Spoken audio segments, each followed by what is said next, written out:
Welcome to Embedded. I am Alicia White, alongside Christopher White. Our guest this week is Rick Altherr, and we're going to talk about transporters, spooky action at a distance, no-cost mentoring, and other requirements of the infinite improbability drive.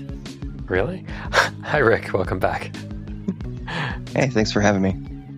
Could you tell us about yourself as if we saw you walking around DEF CON carrying some really strange gold bling? Hi, my name is Rick. I am a full stack engineer. I've done everything from ASIC design to user experience on everything from embedded systems to hyperscale. I have done a lot in information security work and x86 servers and firmware, and now I design real-time control systems for quantum computers. Real-time control systems for quantum computers. Not quantum control systems for real-time computers. You know, no, that would be a very different thing. That there probably is. I mean, that would be like a Miro's company would be. Yeah, okay. Are you ready for lightning round? Is anyone ever ready for lightning round? We are. We've done it 500 times. Yeah. It's kind of easy from this side. How is the cat in Schrodinger's box feeling? Depends on when you measure it. How many standard computing processors does it take to run one qubit worth of circuitry? About 36. That tripped her up because the next question is how many standard computing processors does it take to run one qubit? I think that arcade cabinet took like 3. Okay. What is your favorite type of physics? Oh, I don't know that I have a favorite type. I did really poorly in physics. That's why I'm a software engineer. But we're going to talk about quantum computing. There's going to be lasers in here. There's going to be weird tunneling things. There's probably going to be relativity nonsense. That's engineering. That's downstream of physics. I've had to learn a lot of physics to do my job, but physics is not why I'm here. And E&M, I mean, that was probably, core. Yeah, but if you're doing physics, quantum physics, instead of quantum computing, you're learning about how the universe isn't real and nothing matters versus trying to solve problems. Let me write that down. The universe isn't real and nothing matters. Anyway. Well, there's a show title. Getting to the old standards, complete one project or start a dozen? I would love to complete one project, but I always start a dozen. What's your favorite fictional robot? I really like Marvin. Do you have a tip everyone should know? I thought about this ahead of time and now I completely forgot. Was it a computing tip? I don't remember. Was it take notes? Sorry. That's perennially a tip for me. So you were on the MacroFab podcast with Parker and Stephen in July. Yeah. Could you summarize that hour and a half long podcast in like 20 solid seconds? There's a lot of classical computing that happens to make quantum computing happen. And ultimately, quantum computers are not quite ready to do useful things today. But in the next 5 years, that will probably change. And so there's this idea. When we talked to Kitty Young, art by physicist Kitty, we talked about how to program for quantum computers, how to work within the simulator to make algorithms. But that's not what you work on. Correct. So my employer, IonQ, makes actual quantum computers based on trapped ion technology.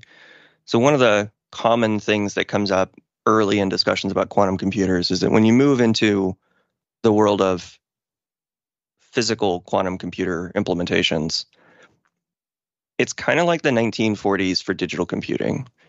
There's a wide array of possible technologies for implementing quantum computing, and we don't really know what the trade-offs are between all of them. We know some of them. So there's a whole bunch of different companies that are all pursuing wildly different directions. They're all quantum computing. They're all able to run those same quantum algorithms. But the physics and the actual machine design and the capabilities of what type of algorithms or what size of algorithms can be run on these machines is wildly different. So trapped ion happens to be one approach. The ones that you often see in magazines and news articles where it looks like a chandelier, those are superconducting, and there's like 5 or 6 other kinds that are also being pursued right now. And there's at least one kind of high-profile company, if I remember correctly, and the name is escaping me, that does quantum... Was it IBM? No. Quantum-ish computing? Yeah. Well, there's a bunch of companies that are reasonably well known. So IBM is definitely there. They do superconducting and are quite prevalent. D-Wave is what I was thinking of. Right. D-Wave also does superconducting. They a lot of what folks talk about there is they build a machine that specifically is geared towards running simulated annealing problems. Okay. They're using superconducting qubits, but the design of the system is geared towards that one particular problem. Okay, so they're not as general purpose as what other companies are trying to do.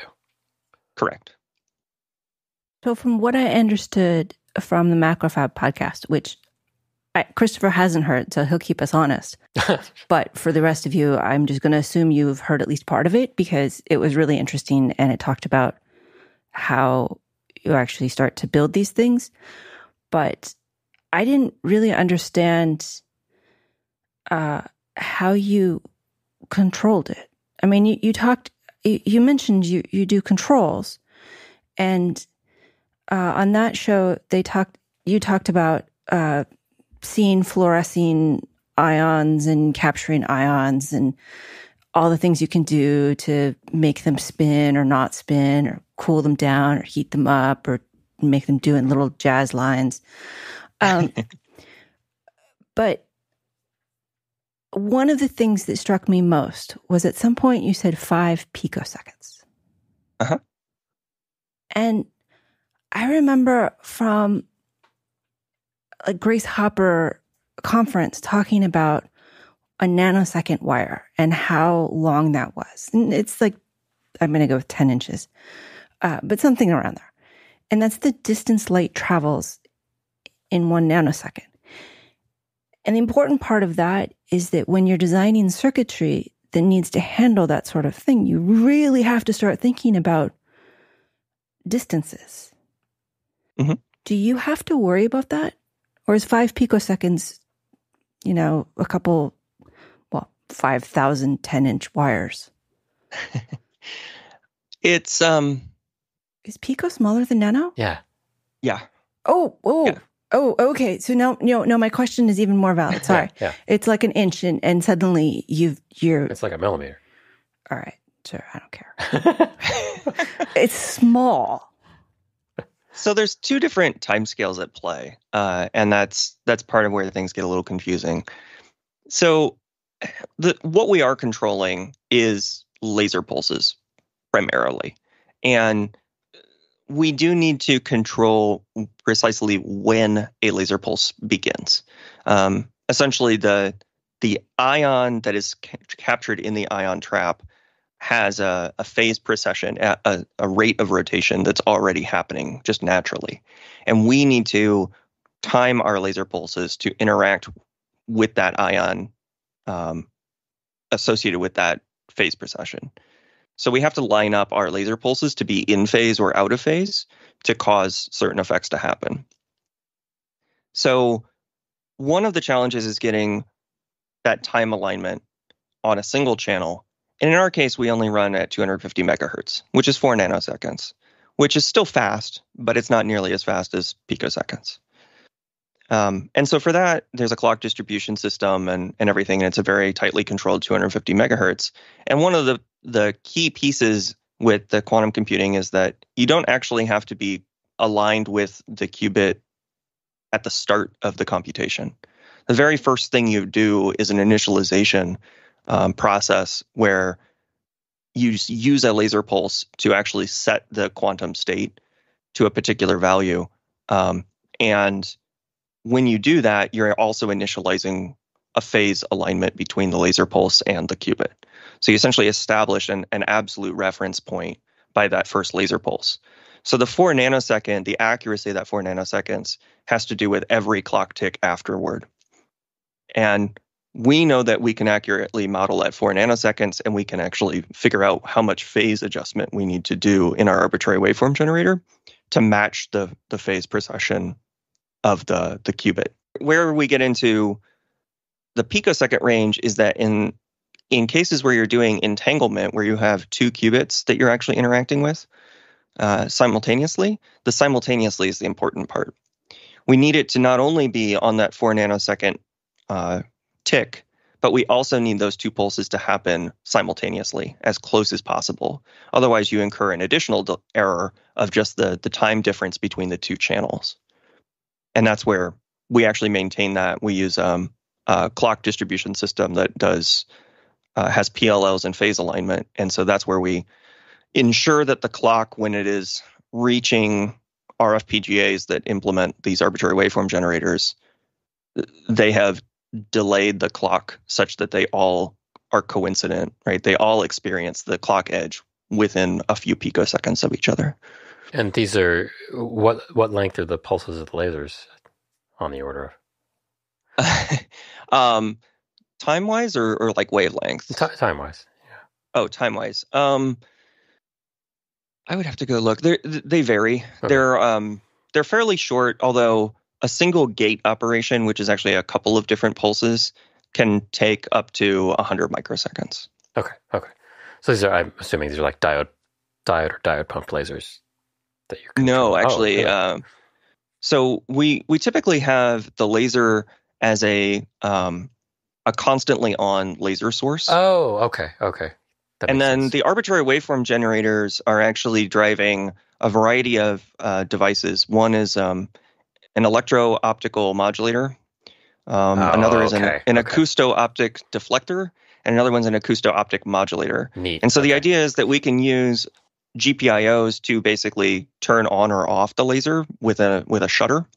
And we can also use the AOMs to, the RF comes in as a modulated waveform, and that causes a physical material to distort, that when you shine the laser through it, the modulation from the RF modulates the laser pulse itself. Okay. That's okay, much so easier to those understand. of us who didn't take optics or really any of this, what I got from that was you have some different modulators, acoustic optical modulators, which makes it sound like you're changing frequency ranges. And you're looking for... No, that's all I got. It's just, so he's got a laser that's always on, and they want to either deflect it or make it so it's not going through anything, or add a modulation on top of it. And so they've got materials that they can either pass an electric current through, which will change the property of the material so that the laser is stopped or allowed through, or another material that they can apply RF to, and that causes physical changes in the crystal or whatever that alters the wave shape of the laser, or the wave shape, not or the wave amplitude? shape, but the amplitude. Okay. Yeah, or possibly changes the wavelength. That's also possible, but I don't know what they're doing. But they could also change the polarity? The polarization, certainly. Polarization.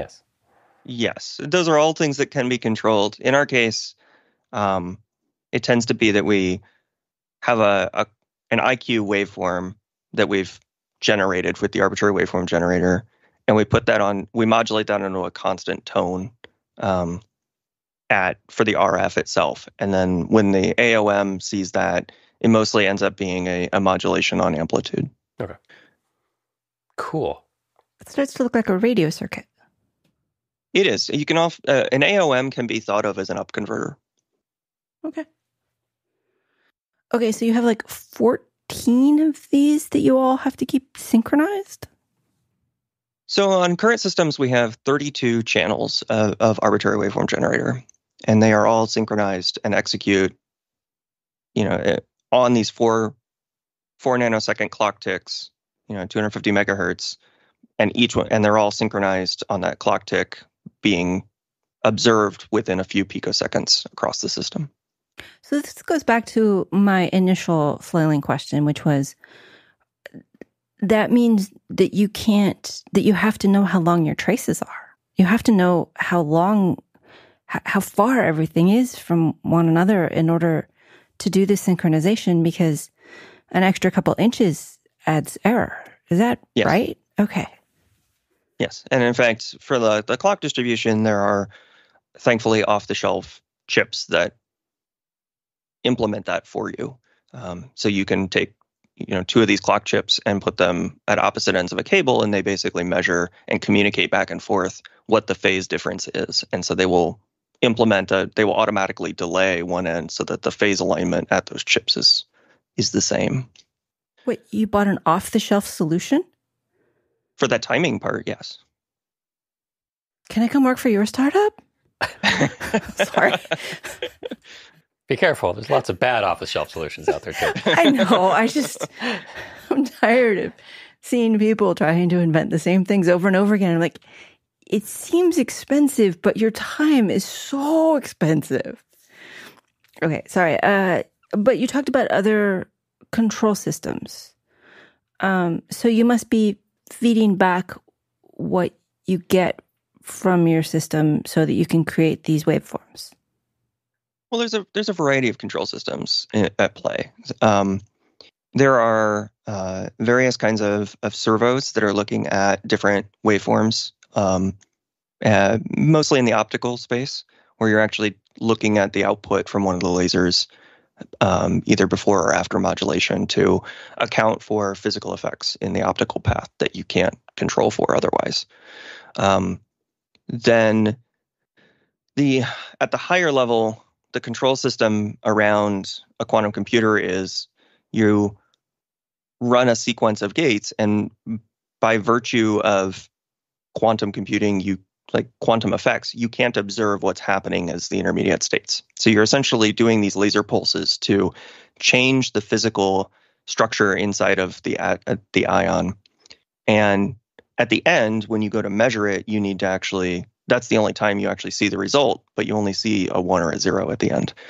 And so the higher level control system is things like, I need to run this sequence of gates. I need to then perform this measurement process of causing the ions to fluoresce and counting their ions, or counting the photons emitted by each ion. And I have to run calibration procedures that determine where the threshold is between what we call a bright or a dark ion. Because the number of photons emitted is not a physical constraint that stays constant. It's got a lot of variables with temperature, with pressure, with all sorts of different attributes of what's going on in the system. And so we have to run those calibration procedures. And so there's higher level control loops that are taking that information and applying corrections to feed into to make the determinations about was that a bright or a dark, as well as minor adjustments for where we aim the laser pulse to actually hit the ion correctly. So a lot of these are control loops that run very slowly, and but they have real-time effects in terms of being able to apply the corrections as we perform the instructions that are actually running. But a lot of the control system aspect that I talk about is actually just implementing a classical processor that allows you to perform these sequences. It's not necessarily a feedback system, but it's still a control system. And you say classical computer to differentiate it from a quantum computer. That tends to be the terminology in the field. I don't particularly like it. I mean, they're digital computers. That's what they are. Yeah, they stole it from regular physics. So everything in physics that's not quantum is classical physics. So. Right. Yep. Inherited. So, okay. So you've said there's a lot of an FPGA that's doing the tight timing control stuff. And so what surrounds that? So there's just a standard microcontroller, or you work with Raspberry Pis, you can tell us. There would be some Raspberry Pis involved. So it's actually multiple FPGAs. So each 8 arbitrary waveform generators is one FPGA. Okay. And so we have to have multiple FPGAs to hit all of the arbitrary waveform channels. Then we have another FPGA that deals with generating GPIOs because we also need those to be time correlated. And so a lot of the challenge is actually building another FPGA that is just coordinating all the other FPGAs and designing all the instruction sets. These are essentially each arbitrary waveform generator channel and the GPIO dispatcher. They are all their own independent digital computers that are running their own independent programs where the instruction includes a timestamp of when to execute the instruction.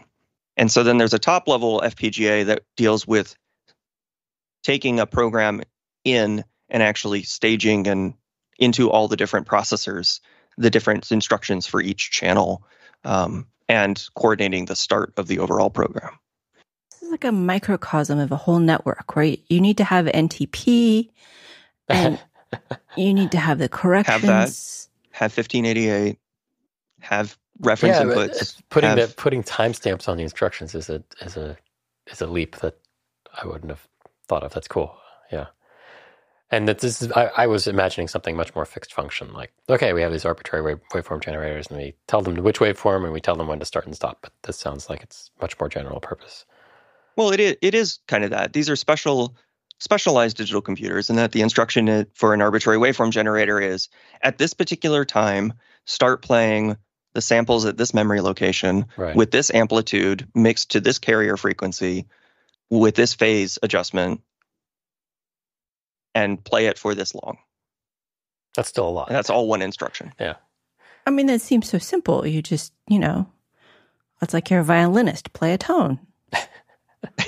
How hard could it possibly be? And then you also have the conductor who's telling the entire orchestra to do that simultaneously. You're pretty new to quantum computing. Yes. I mean, you've done, I think we talked with you when you were working more on security and hyperscaling, making computers that are better able to take care of themselves. That's how I think of it.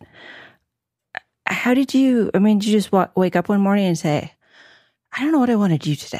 I think the only solution is quantum.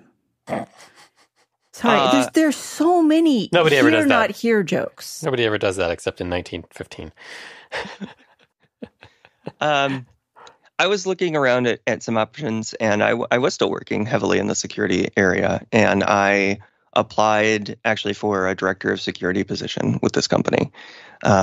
And the response I got was, we've actually decided we're not going to be hiring for that role this year. But your background includes a bunch of control systems and embedded systems work, and we would like to talk to you about that. So I was very clear up front that I knew absolutely nothing about quantum computing. And they assured me that that was not a problem. And it turns out that that's very true. Just like in a lot of other domains, when you may come out of a university with, I know how to write software, and then you realize that it's very specialized when you're talking about building stuff in the automotive world, or when you're building stuff in medical, or when you're writing programs for a Mac versus writing it for Windows. It's the same thing. Like, I need to learn about all of the special aspects of quantum computing, but ultimately, I'm running Yocto on a bunch of systems. I've got FPGAs that I'm interacting with. I'm writing device drivers. We're writing most of our software in Rust. It's a pretty standard software setup for an embedded system. But you're not shipping thousands of units yet. No, in fact, we have shipped one. The way this has worked to date is we build the machines for our own use within the company. We offer that as a cloud service for being able to run quantum circuits. So we actually do own and operate 4 quantum computers that we've built, but as far as produced for other companies or other organizations, it's a very limited number. It's an area that the company is working into. I mean, this does track from early days of classical computers where the IBMs of the world were more about handling your data and your algorithm needs, not necessarily in producing computers right away. Right. And largely it's because they're expensive, they're hard to build, and you need the specialist to be able to help you operate the machine and probably help you adapt to whatever algorithm you're trying to do to actually run on the machine. And that's two specialists. One is the algorithms person, and one is the engineering caretaker of the device. Mm-hmm. Listening to the Macrofab podcast, yours doesn't have to be super cold. It just has to be in vacuum. Is that right? So trapped ion, in theory, can operate at room temperature at room, at standard atmosphere pressure. The challenge is the reason that it is under cryo and under vacuum are purely about reducing noise and error sources. So if you imagine that you have a line of ions being held where each ion's held in an electromagnetic field, if an oxygen molecule happens to just whiz past and hit it, it's going to knock your ion right out of that field. The energy from that oxygen molecule is going to be so much stronger. So putting it in vacuum reduces the chances of that. Cooling it down reduces the chances of that. But it also means that we don't have to be under as deep of cryogenic temperatures as some of the other technologies. So like superconducting, they have to get down to actually being a superconductor, and then they have to go colder to actually reduce their noise. So those systems often have to reach millikelvins, where our system can operate in the 3 to 5 Kelvin range. I don't even have a concept. It's very cold. Yeah. Yeah, and when we come back to control systems, the very slow control systems are things like the system that actually runs the cryostat and is regulating the liquid helium cooling system. And is that just going to be a standard control system, like a PID loop that's running fast enough that it can react largely? Well? Okay. Yep. And then you also need to have some form of trapping the electrons, keeping them in their little row for their can-can dance. Yeah. So that is a separate piece of equipment. But yes, largely the trap itself is, think of it as a channel down the length of the trap device, and you're causing these ions to come into that trap one at a time. And we could talk about how if you're interested. And along the length of this channel are little electrodes. And so those electrodes get hooked up to another chassis that has a bunch of DACs and RF generators. And we use static voltages as well as, or I guess not static, but DC voltages as well as RF to generate a always changing RF field or electromagnetic field that actually creates a little pocket that the ion is trapped in. This is one of the things where you can't actually get an ion to be perfectly held in position, but you can build a rotating electromagnetic field that creates a little section where it's basically always falling back towards the center. Screaming in its little cage. What are these ions of? So usually in our systems, it's either ytterbium or barium. Okay. Those are there's heavy. A lot of different. They are very heavy. So those there's a lot of different ions that can be used for these types of operations, and part of what you're looking for is how stable is the ion over time, but also how wide the energy band gap is between two energy states. Because ultimately, in our trapped ion systems, we're actually using the energy level of the ion to encode the quantum information, or one dimension of the quantum information. So that's the whole thing with the lasers and everything, is actually doing Raman transitions to go between these two energy states. And so you want them to be very, very rigid energy states, but you also want them to have a wide enough gap that you can do the transitions between them relatively straightforward. Presumably wide enough that they emit a photon that is easily detectable? Correct. Okay. Yes. In origami, we would call it bistable. Yeah, it's very similar. Yep. Okay, so are you sure that you can't see the ions, even with like a microscope? You can't. I mean, well, you can. So this is one of the cool things with trapped ion is that because we use the fluorescence to actually measure them, that fluorescence can be in the visible spectrum, or it can be in an infrared spectrum.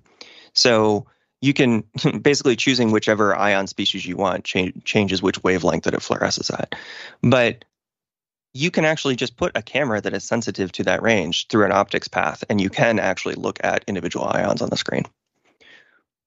You can't do it while it's computing, but you can do it in steady state when it's just idle. You can look at the photons that they emit. Right. You can't look at the ions themselves. Yeah, they don't like to be seen. Well, it's a pretty close approximation. Yeah, what's the difference? Very shy. What's the difference? I mean, that's all we're seeing is photons bouncing off of something and re-emitting things. So I'm just not sure any of this is real. It's real. I mean, we're talking about things that are very small, picoseconds. smaller than a golf ball, certainly. Exactly. Yeah. Maybe marble sized. It's very hard to manage them. So you have all these systems, and they're kind of a diverse set of systems, right? You've got a cryogenic system, you've got something that's dealing with the ions, and none of this has to do with quantum computing except to set up the computer. That's right. So what does it look like to actually talk to this computer? What is the user interface of this computer? I know this one. It's Python. Okay. So I just import PyQuantum and I'm done? Pretty much. Yeah, I mean, if you're trying to run programs, there are a couple of different frameworks that are Qiskit is one of them. Another one is Penny Lane, and yeah, they're largely written in Python.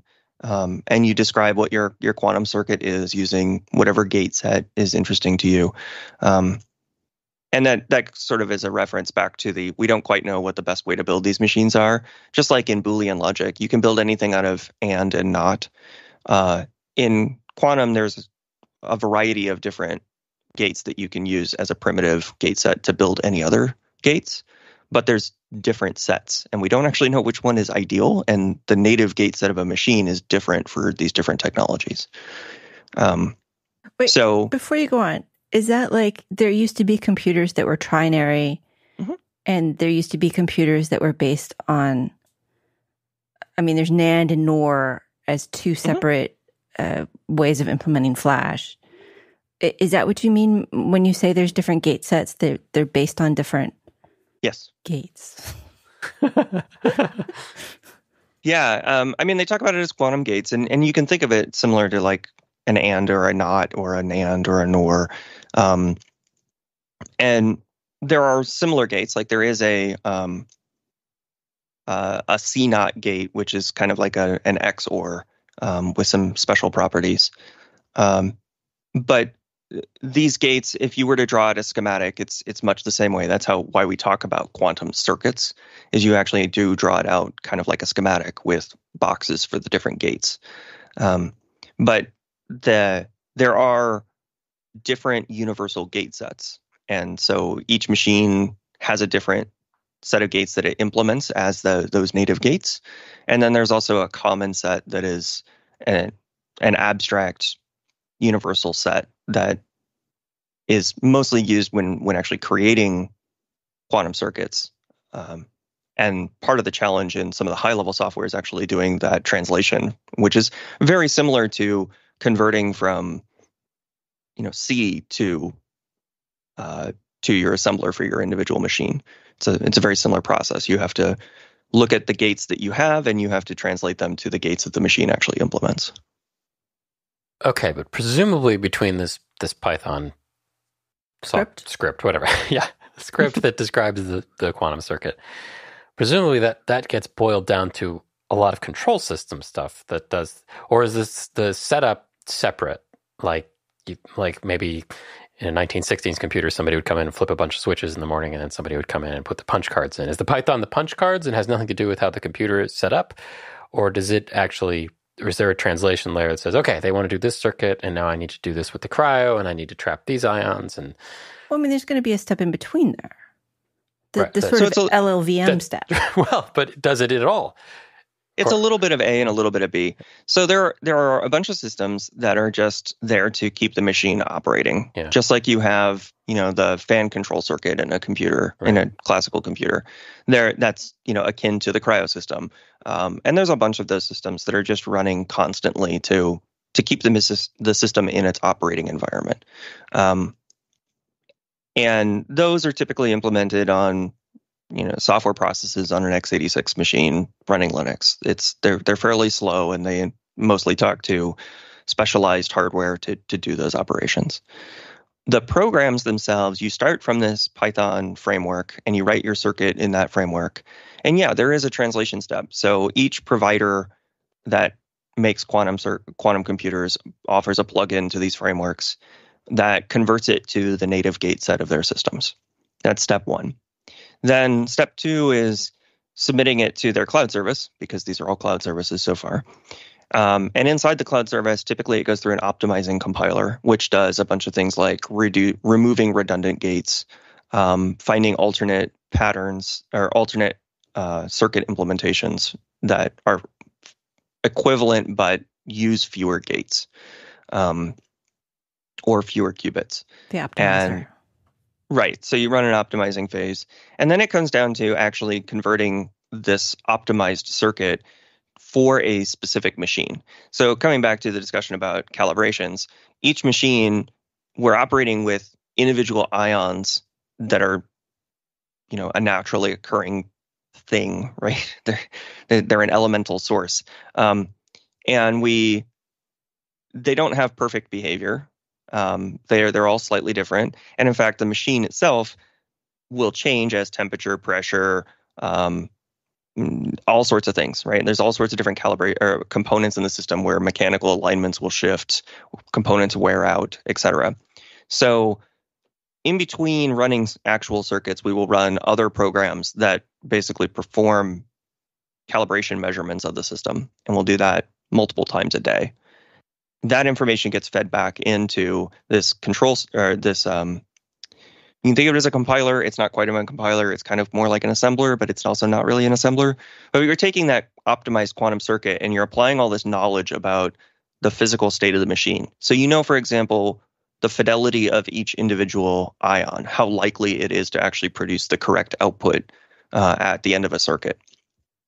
And so you can choose that an ion that is going, or a qubit that is going to have a lot of gates on it, or the most gates on it in a circuit, you might allocate that to an ion that has the highest fidelity. You might also,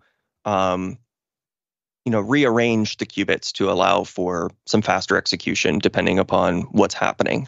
And all that happens, and then you convert it into the raw instruction stream that actually gets fed down to the control systems. So we need to basically write a program per arbitrary waveform generator, a program for each I/O output, and all those we're translating from that circuit into the individual laser pulses on specific ions at specific times, and then how those laser pulses get enacted, because it's usually multiple things. You have to open the shutter and turn on the modulation for the laser at exactly the right time, kind of thing. The flowchart for this must be enormous. So I have a kind of a high-level dumb person question. So there's all this setup time to set up the problem, and then presumably the problem is whatever thing you're solving happens effectively instantaneously. But is it like a fusion situation where, yes, we can run fusion, we got a watt out, and that's very exciting, but we can't really do anything? Or is it, or is the time, see what I'm asking is is the time constant of setup so overwhelming the benefit of running the problem on a quantum computer that it washes it out? Yes, Rick. Are quantum computers No, that's useful? not what I'm asking. I'm asking no, because they're definitely useful for solving a set of problems that we're working on. But is the trade-off there that the computers we have do it fast enough that there's a benefit? Does that make sense? So it does make sense. And that's actually what a lot of active discussion in the industry is. So often you've probably heard people talking about quantum supremacy, which I hate that term. But it's the idea that at some point running quantum algorithms is so much faster than anything classical computation can do. But in the nearer term, that type of benchmark is so far in the future. Yeah. In the nearer term, we have these quantum computers that are able to run programs. I guess there's a little bit there of the setup time is measurable. It is a significant portion of the execution time, but the actual execution time itself is also important because quantum circuits don't execute instantaneously. Right. Okay. Each gate that you have in the circuit is a step that has to be executed. And so it takes a certain amount of time to actually cause that effect to happen. So the laser pulse for a single qubit gate might take 100 microseconds, but for a 2-qubit gate, it can take 500 microseconds. And you might have 1,000 gates of different mixes. And so it just like you have instruction execution times, you have gate execution times. But as far as how, the size of the computers that we have and the types of problems that we can run on them, there is this give and take with, can you simulate a quantum computer on a digital computer faster than you can actually run it on a quantum computer? And so far, the answer has generally been yes. You can run simulations faster and more efficiently than actually running the quantum computer. Now, the quantum algorithms themselves tend to have a linear relationship. To make the problem larger, the actual scaling up of the quantum problem is you need a linear number of qubits or you need a linear number of gates. It's not actually linear, but it's closer to linear.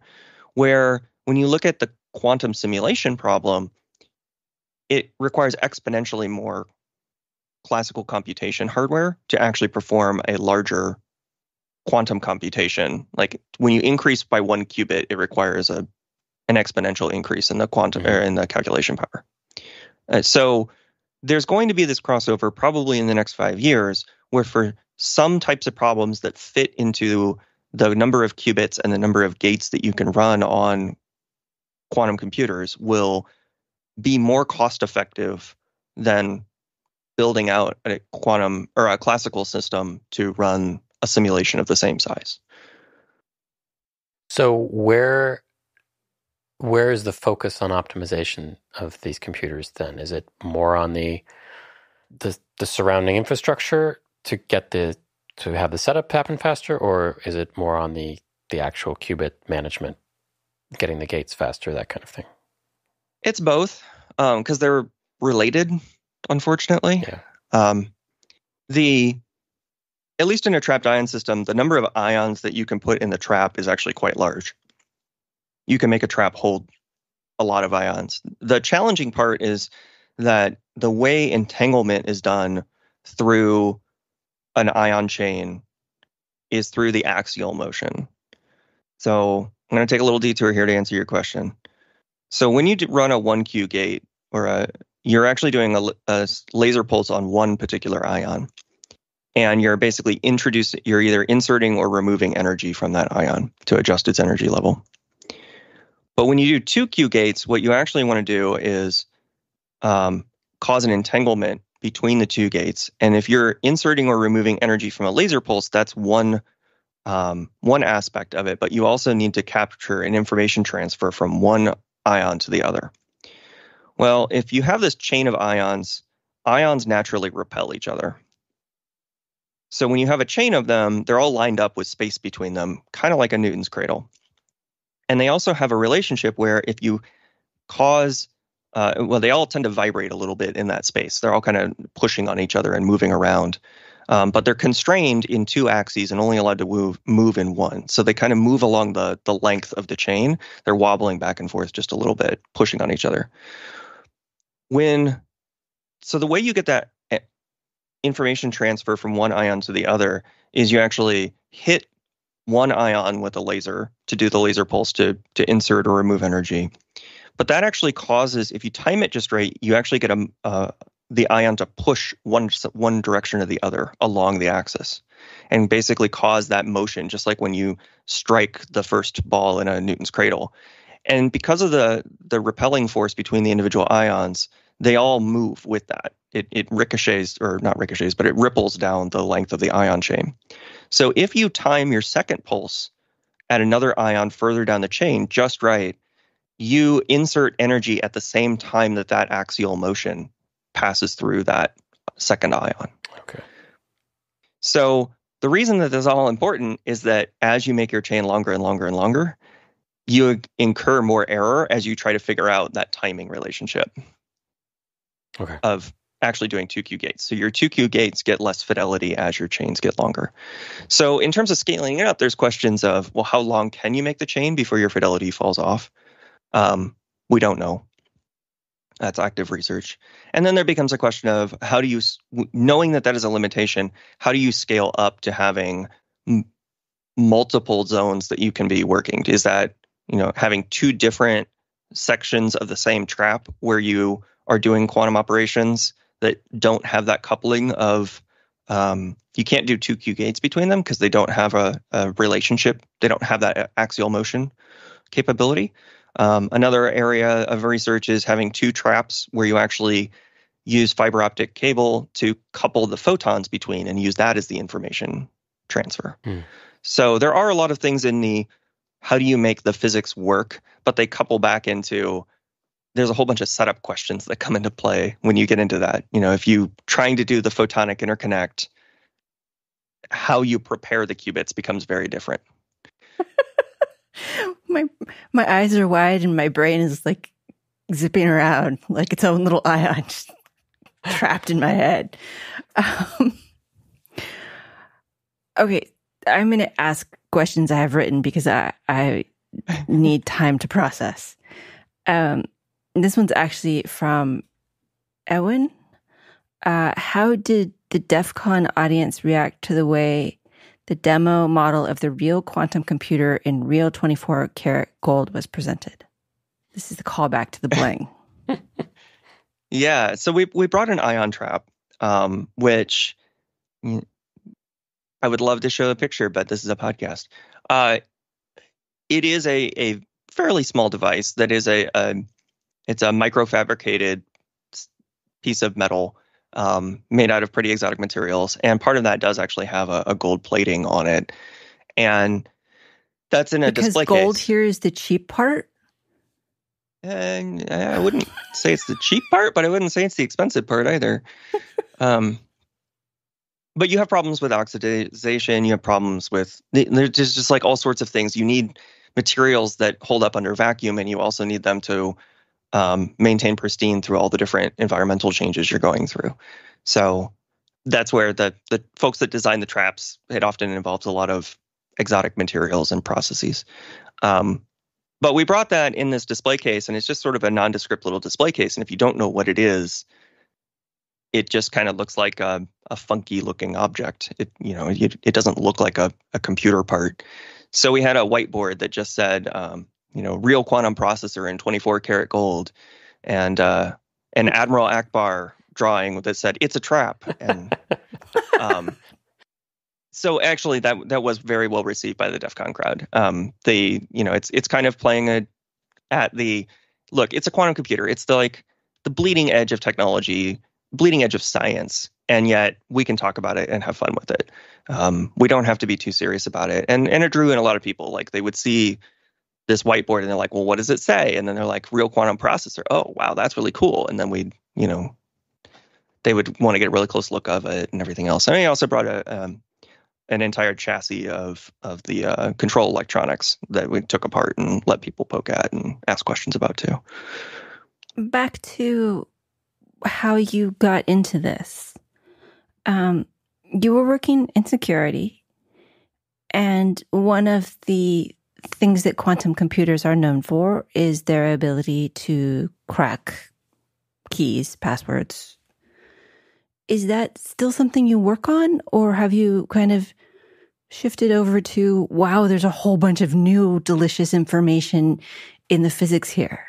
So Shor's algorithm is a well-known algorithm for factoring numbers. And it's considered to be considerably faster than the equivalent for classical machines. The problem is that nobody can run it. There aren't any classical machines that can simulate a quantum computer big enough for it to run it quickly for the size of numbers used in things like RSA. And certainly quantum computers are not that big. So one of the messages at DEF CON was every time somebody came up and then they saw a quantum computer, they're like, so can this, Yes.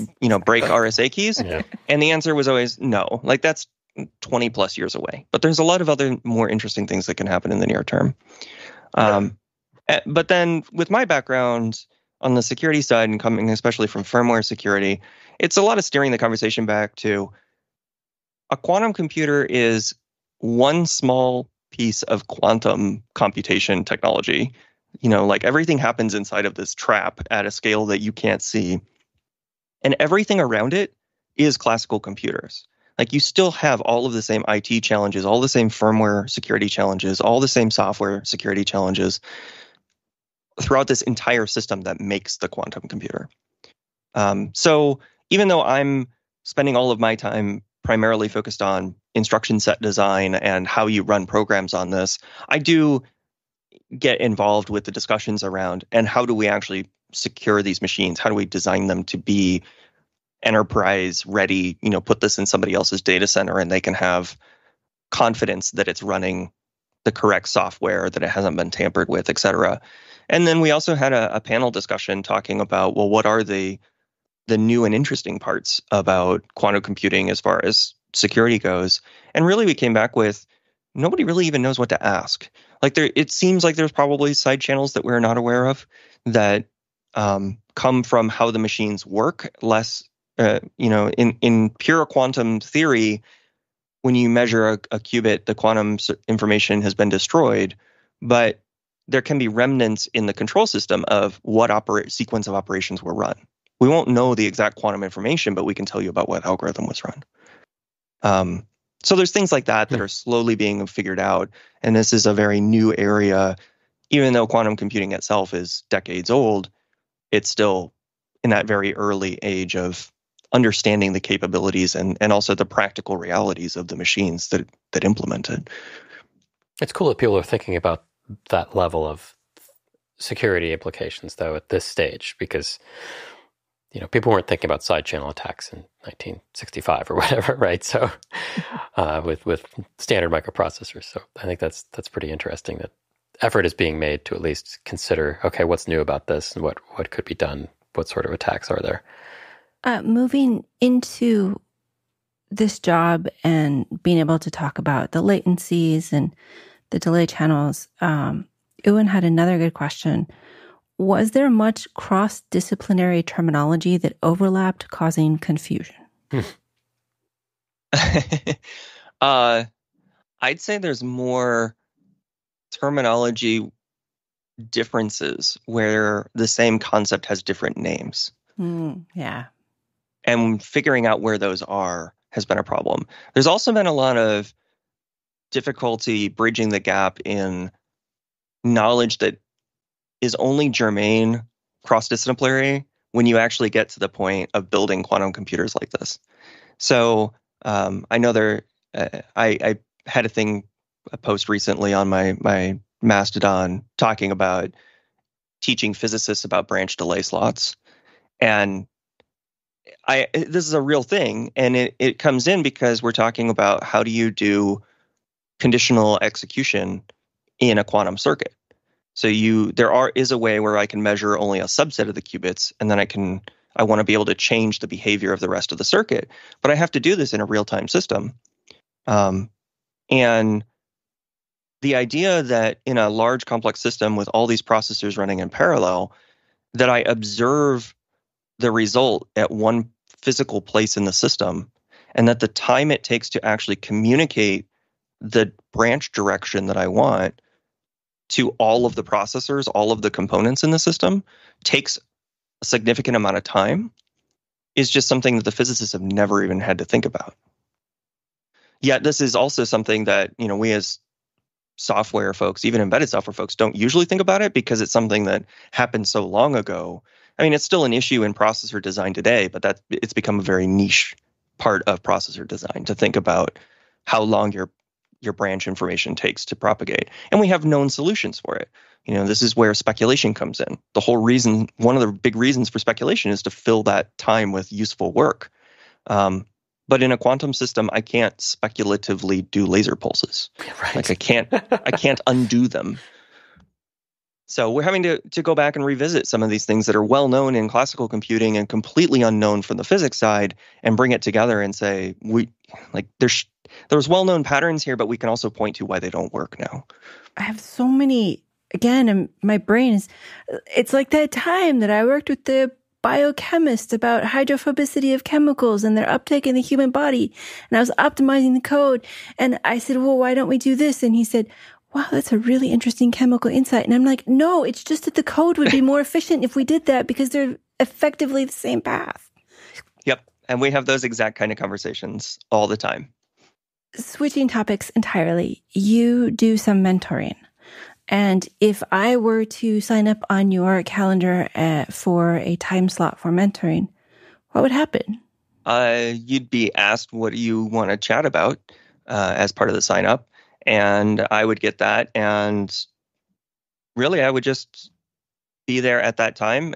We get a 30-minute time slot on my calendar. I carve out a couple hours every week. And usually I just ask, what do you have questions about? And offer my insights and guidance from my years of experience in the industry. I came into computing and into the companies I worked at through I guess it would be a reasonably straightforward process, but also, I come from a very humble background. So my experience of it, I didn't have a lot of mentors along the way. I had to figure a lot of things out, and I ended up working at some very big companies, working on very frontline technologies. So just offering a lot of insight on how to work with different managers, how to figure out where to go next in your career, whatever happens to come up. So I've been consulting for a very, very long time. And I used to love consulting. This is the mentoring call now, by the way. It starts now. Yeah. We've already done the hour podcast. Now it's just the mentoring call. Wait, but I didn't get a Calendly link. Sorry. And so I know a person who's willing to offer me a full-time job, and it sounds kind of interesting. But I'm not sure I can go back to doing full-time. I'm not even sure what would be expected of me anymore. Wait, did you tell me about this? No, I didn't. This is a shock to Christopher. Why do you keep doing this to me? Because I was thinking about it. And now that we have Rick here, I figured now would be a good time to do the mentoring. Then I'm your actual business partner who you'd be quitting the business to go work somewhere else. But okay. I feel like I'm being pulled into something. You don't have to answer. Sorry, we are over time. No, it's an interesting question. Go ahead. No, but I have had this very conversation with a variety of folks that have moved into consulting and then, had offers to come back. And it often does come down to a question of what are they offering and kind of where are you at and what you want to look for. Part of consulting is really the freedom to choose the types of problems you want to work on and also who you want to work with. And you give up some of that when you go back to working full time. You're definitely usually lined up with a specific project that you're going to be on, even well past when it's shipped. And you may not agree with what the next direction is or the next project that you want to work on, and you don't get much choice. On the other hand, you get security and stability in your pay and your benefits and all those things. I've personally found for myself that I can't do consulting because I can't do the interfacing with customers. See, that's why I can't do full time either, because I can't interface with, people who tell me what to do. So it's a lose-lose for me. This is my mentoring session. Oh, sorry. Okay, one more question back to what the show is supposed to be about. Do you think the singularity will happen before or after the quantum supremacy event? I'll just say they're both more than 20 years away. Oh, good. That's fine. Do you have any thoughts you'd like to leave us with, Rick? Quantum computers are very impressive, but also really just a bunch of classical computers put together. 3 classical computers in a trench coat. With a tiny bit of physics. Our guest has been Rick Altherr, also known as MX Shift, which is like mischief, which is like MXSHIFT. Rick is also a senior staff software engineer at IonQ. Thanks, Rick. You're quite welcome. Thank you for having me. Thank you to Christopher for producing and co-hosting. Thank you to our Patreon listener Slack group for their questions. And thank you for listening. You can always contact us at show@embedded.fm or at the contact link on the Embedded FM website, where there will be show notes that include a picture of Rick's golden circuit. And now a quote to leave you with.